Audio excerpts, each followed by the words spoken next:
온 산을 덮은 흰 눈. 그 산길을 물동이를 이고 힘겨워 걷던 안악의 모습에서 물은 곧 고생이었습니다. 꿈길을 밟고 새벽녘에 와 머리맡에 찬물을 쏴 부었다던 북청 물장수에서 지난날 우리에게 물은 쌀처럼 사 먹어야 되는 것이었습니다. 그러나 저 백화점 안 분수처럼 물은 이제 지천입니다. 물을 아끼자라는 얘기가 솔직히 촌스럽게 들리는 요즘, 이제는 더 이상 물 때문에 지게를 지고 물 때문에 밤을 지새는 일은 없어졌습니다.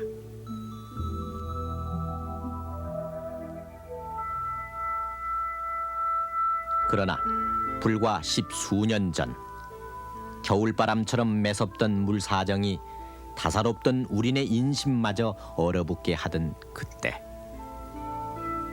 집 고를 때 수도부터 틀어봐라, 물 나온다 물 받아라 하던 할머니의 해수 섞인 잔소리가 끊이지 않았던 시절, 그 귀한 물 한 동이 머리에 이고 휘청거리며 걷다 논두덩에 넘어진 어머니, 그 어머니의 가슴 속에 깨진 물동이처럼 부서져 버린 심장의 고동 소리만 공허롭던 그때, 남루한 부엌에선 깨진 물 항아리를 횟가루로 때우는 할머니의 손길이 서러웠고, 물장수가 써놓은 6에 3이니 5에 몇이니 하는 숫자가 적힌 물통을 들고 어디서 설지도 모르는 급수차 뒤를 졸졸 따르던 그 시절, 저 아낙네와 상고머리 소년의 모습은 안타깝던 우리들 과거의 실록입니다. 물 차왔어요 하는 소리에 가슴 철렁이며 대문을 팍 차고 나섰던 그때, 그때를 아십니까?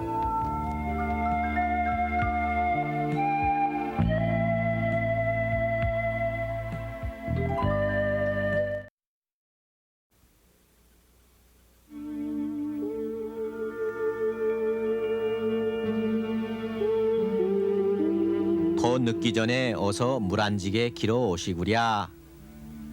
피곤이 덕지덕지 붙어있는 퇴근길 가장에게 아내는 그렇게 채근하곤 했습니다.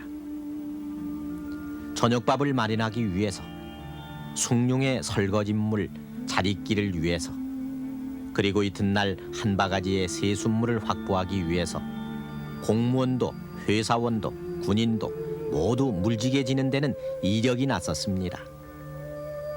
세발 자전거로 메뚜기 이마만큼이나 좁아 터진 앞드락을 맴돌다 엄마 눈치를 살펴 그 귀한 수돗물 한 바가지를 시원스레 들이켰던 우리네 유년기의 자화상도,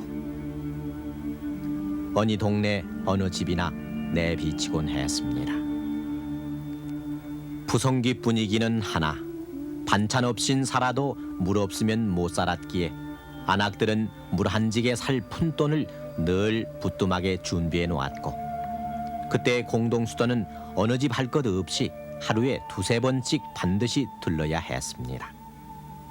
그나마 쫄쫄거리던 공동수돗물도 항상 살 수는 없어서 시간에 맞춰 부지런을 떨어도 언제나 더 일찍 나온 양동이의 행렬로 그 지리한 여름 뙤약볕에 마냥 기다려야 했습니다.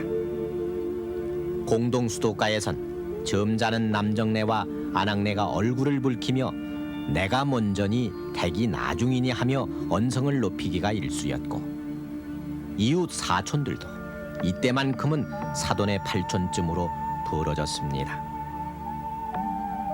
한바탕 물싸움을 벌인 뒤 물지개를 지고 휘청거리며 언덕길을 걸을 때면 언제까지 이 짓을 해야 하나 마음은 물지개보다 몇 갑절 무거웠습니다. 그러나 공동수도에 찔끔거리는 물이라도 끊이지만 않았으면 다행이었습니다.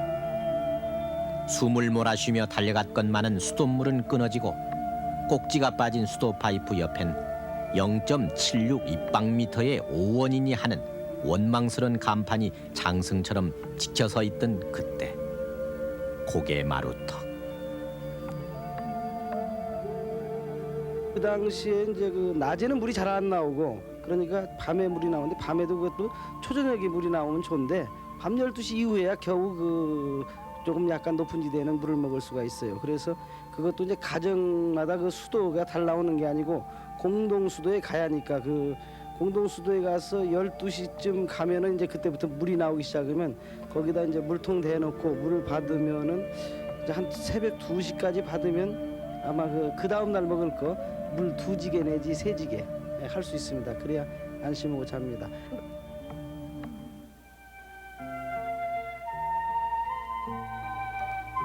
물이 돈만큼이나 귀했던 그 시절. 그래서 공동 우물이 있는 동네 집값은 다른 곳보다 엄청 비쌌습니다. 동네 우물은 가뭄만 들지 않으면 버들잎을 띄워주던 인심이 조금 남아 남의 물지개에도 물을 퍼주는 여유도 있었고 또 아낙네들이 모여서 쌀도 씻고 빨래도 하고 이슥한 밤이면은 남정네 눈을 피해 등목까지도 할 수 있었던 공동의 부엌이자 목욕탕이기도 했기 때문입니다.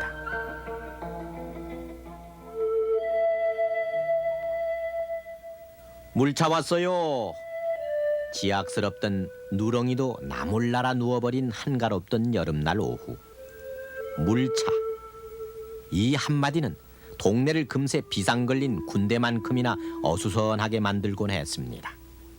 이 집 저 집에서 양동이다 물찌개다 다라이라 불렸던 커다란 물통까지 머리에 이고 또 두 손에 든 아낙네들과 까까머리 어린애들이 급수차를 향해 일제히 몰려 나왔습니다. 이때는 전 가족이 급수작전의 용사처럼 나서서 결사적으로 급수차에 매달렸습니다. 이웃끼리 서로 물을 먼저 받으려고 몸싸움, 눈싸움도 벌였고 겨우 차례가 온 연세 지긋한 아주머니들은 금세 꺼져버릴 것만 같아 염치도 있고 까만 고무 호소를 입에 물고는 연신 빨아댔습니다. 2통이나 받았으니 이제는 가라고 하는 급수원의 말도 아랑곳 않고 한 통만 더 받자고 조르는 애원 섞인 표정들. 피 같은 물, 한 방울이라도 바닥에 흘릴까 잽싸게 물통을 바꿔치기 하는 날렵함이 곧 생활력이었던 서글픈 시절이었습니다. 서로 물을 받아가려고 싸움을 하다 보면은 물 허실되는 것도 많고 또 물을 받다가 또 물벼락도 만날 수도 있고 그러다 보면 아주머니들이 의벽이 젖어가지고 정말 안에도 실수가 비치기도 하고 또 그러다 보면 어떤 아주머니들이 하도 답답하니까 물에도 실컷을 좀 먹겠다고 심지어 어떤 수독에 다니는 아저씨 사위라도 삼았으면 좋겠다는 이런 말까지 했었고 또 심지어 자기네 방을 거저줄 테니까 와서 물 걱정이나 하지 않게 사달라고 한 아주머니도 있었습니다.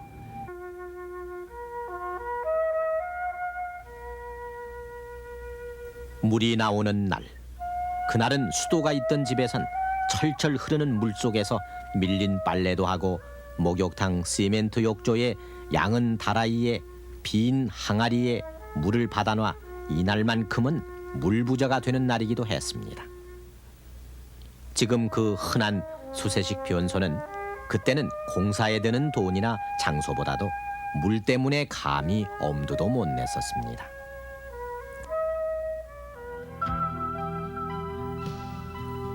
불과 17년 전인 1970년 여름, 약간은 썰렁해 보이는 시청 앞 광장에선 그동안 군용 트럭이나 민간 회사에서 빌려 쓰던 급수차 대신 서울시가 운영하는 급수차 발대식이 보란듯이 거행되기도 했습니다. 늠름하게 줄 서 있는 갖가지 트럭들 앞에 도열해 있는 시청 공무원들의 엄숙한 표정들이 물이 귀했던 그 시절의 심각함을 그대로 전해주고 있습니다.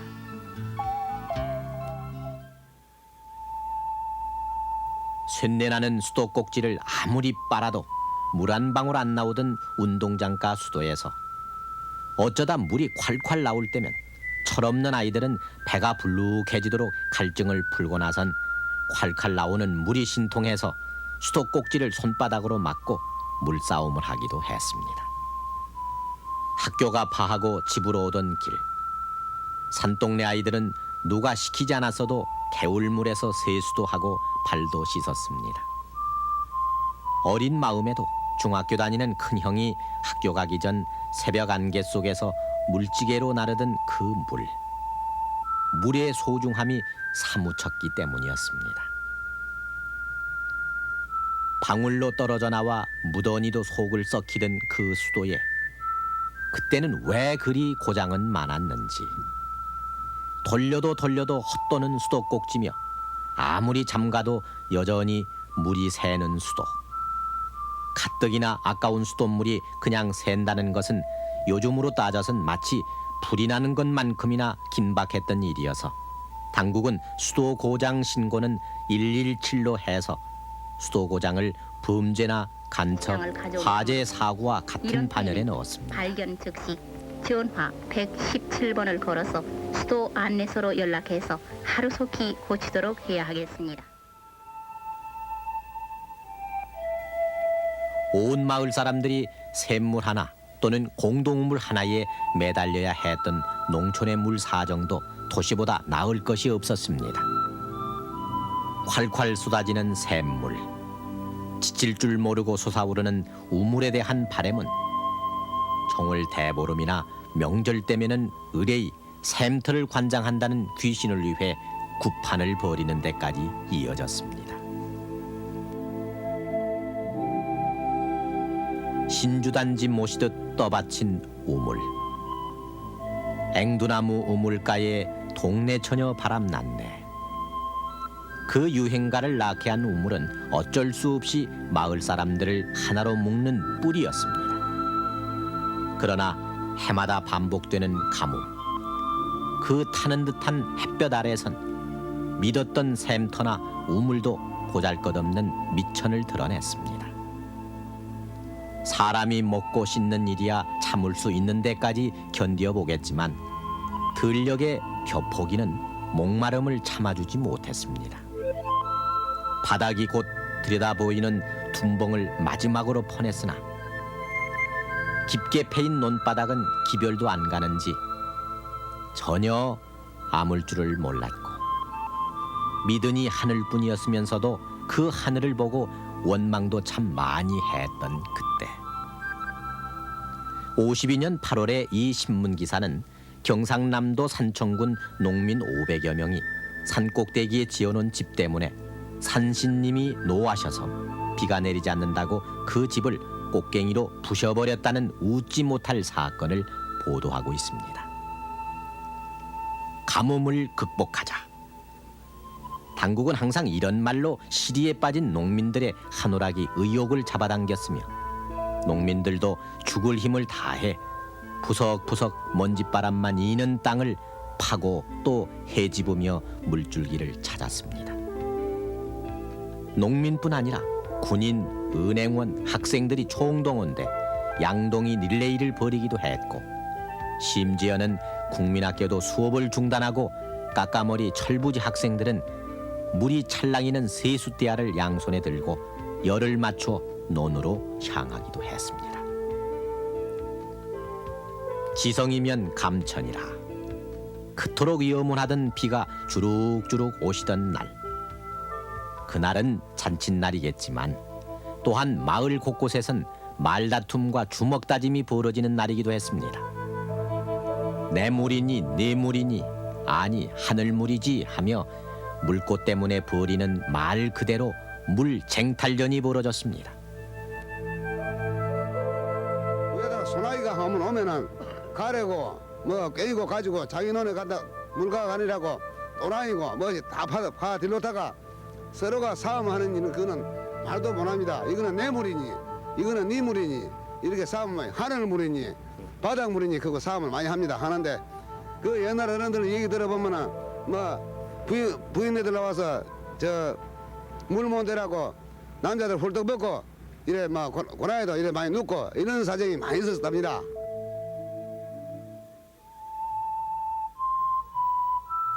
없어서도 난리였지만은 때로는 넘쳐서 고생이었습니다.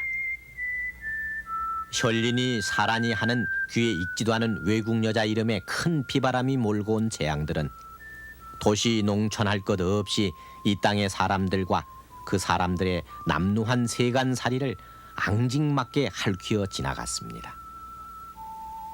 지난밤 같이 자리에 들었던 남편과 큰딸은 태풍과 함께 간 곳을 몰라 어머니를 혼절시켰고 발가숭이 막내마저 어린 심사를 어쩌지 못해 빗물에 핥혀진 초막을 걷어차고 있었습니다.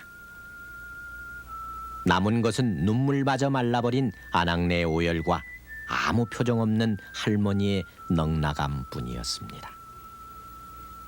수해 지구에는 의뢰 미군 잠자리 헬리콥터가 구제품을 날라 그나마 벌거벗은 아이들에게 까만 작업복이니 퍼플인 원피스 따위를 입혀주곤 했습니다. 그리고 농촌보다 먼저 일어선 도시에서는 거리마다 수재민을 돕자며 모금함을 목에 건 학생들과 온 국민의 도움을 호소하는 여자 배우의 애절한 목소리가 넘쳤습니다. 그저 구전일에는 미운이 고운이 해도 친척밖에 없다고. 수대민들이 바로 우리 결의이고 보니 우리가 이렇게 모인 김에 그들을 위해 설상가상. 도움이 되는 의논을 갖는 게 불행은 혼자 오지 않는다고 한해나 홍수해를 겪은 다음이면은 곧이어 전염병이 퍼져 우리를 또 한 번 당혹스럽게 했습니다. 50년대 중반의 이 통계는 우물 중독으로 인한 장티푸스가 번져서 숨진 이가 54년 21명에서 58년에는 77명으로 증가 인류에 있다고 지적하고 있습니다. 식순환과 가뭄, 그리고 홍수와 전염병, 십수년 전까지도 우리네 곁을 지겹도록 따라다니던 귀신 같은 낱말들이었습니다. 그리고 오늘 65년도 58%였던 하늘만 바라보고 농사를 짓던 천수답이 28%로 줄어들었고 세수대야로 물을 대던 논에는 양수기가 콸콸 물을 쏟아내고 있습니다.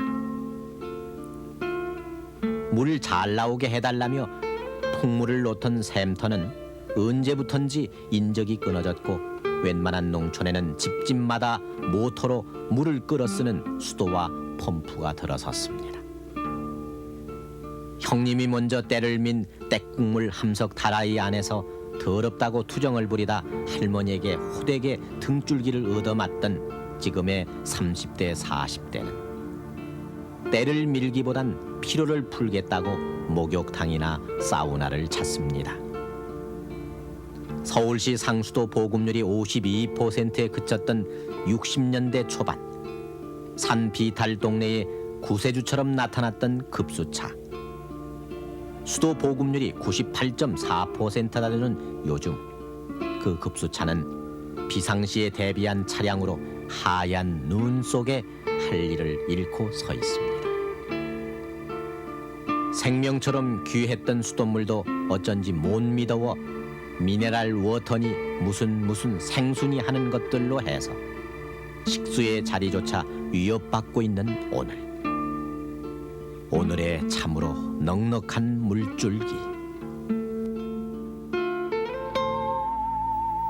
그러나 우리 기억의 수레바퀴를 조금만 돌려 거슬러 가면 그곳엔 짧은 여름밤 물통 앞에 쪼그리고 앉아서 밀려오는 잠 때문에 하품을 참지 못하던 어머니의 모습이, 운동장 한쪽 구석에서 허기진 배를 채우던 펌프물이 그렇게 고마울 수 없었던 시절이 있었습니다. 그리고 시궁창 같은 개천물, 그곳에 한아름의 빨래거리를 곁에 놓고 거친 돌 위에 거품도 안 나는 비누를 문질러 대던 아낙네들, 매서운 삭풍을 맞으며 파랗게 찔려 튼 손을 부비던 우리네 어머니 누님의 얼굴이 정월 긴 겨울밤에 호련히 다가오고 있습니다.